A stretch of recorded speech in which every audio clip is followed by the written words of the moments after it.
এফালে দদাইদেৱে দি আছে আলি দাদাইদেউ এতিয়া আপুনি ইমান কষ্টকে আলিটো দিছে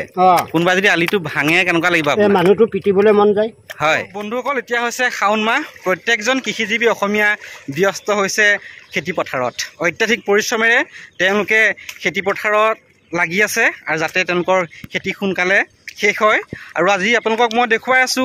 ৰোৱনী আৰু হালুৱাই কেনেদৰে পথাৰত ব্যস্ত হৈছে এটা সুন্দৰ পৰিৱেশ চাই যাব স্কিপ নকৰিব খুৰীদেউ কঠীয়া তুলিছে এ কি কঠীয়া ইমান চাপৰ মুচৰি ন এই নবী পাতিলে তোলক দেই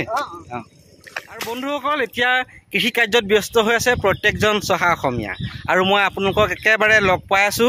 সোণোৱালী ধাননি আঘোণৰ পথাৰত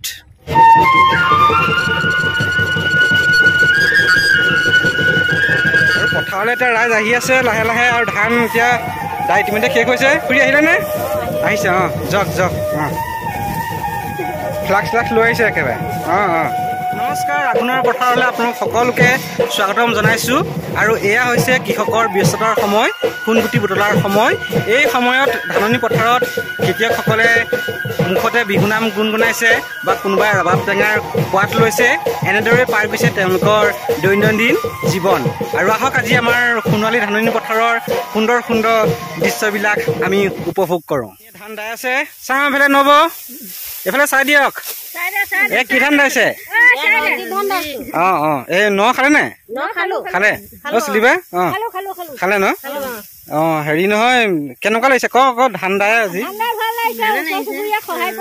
হয় হয় আৰু এয়া হৈছে আমাৰ অসমীয়া সমাজৰ মানে মানুহৰ মিলা প্ৰীতিৰ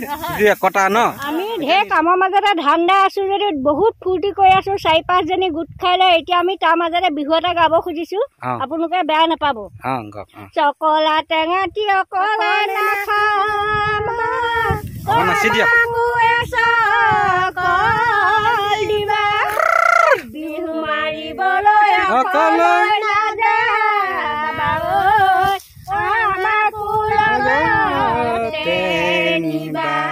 আঘোণৰ পথাৰত পকা ধানে ৰিঙিয়াই মাতে আৰু বন্ধুসকল দেখিছে আপোনালোকে এয়া ধাননি পথাৰত ৰাইজ যেতিয়া ব্যস্ত হৈ আছে আৰু কাৰণ এয়া সোণগুটি বুটলাৰ সময় আৰু তেওঁলোকে অধিক কষ্ট কৰি এতিয়া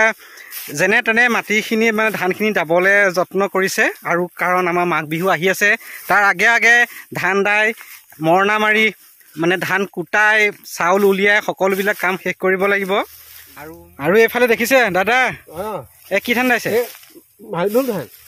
এইটো মালভোগ ধানৰ চিৰা খুন্দে নহয় আমি ঢেঁকীত খুন্দো হয় হয়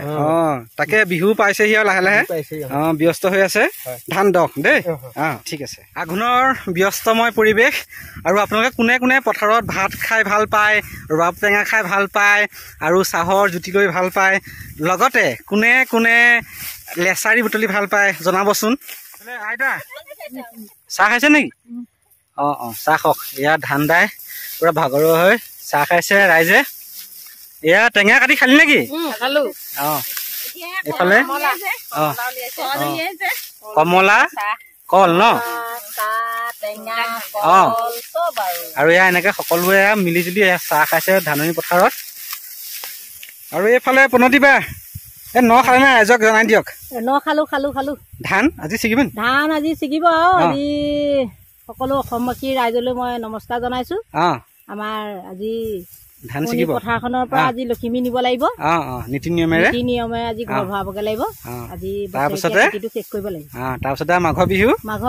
ভোজ ভাত খাব লাগিব সকলোৱে মিলি সেইটোৱে হা আৰু সকলোকে আগতীয়াকে মানে মাঘ বিহুৰ শুভেচ্ছা জনাই থৈছে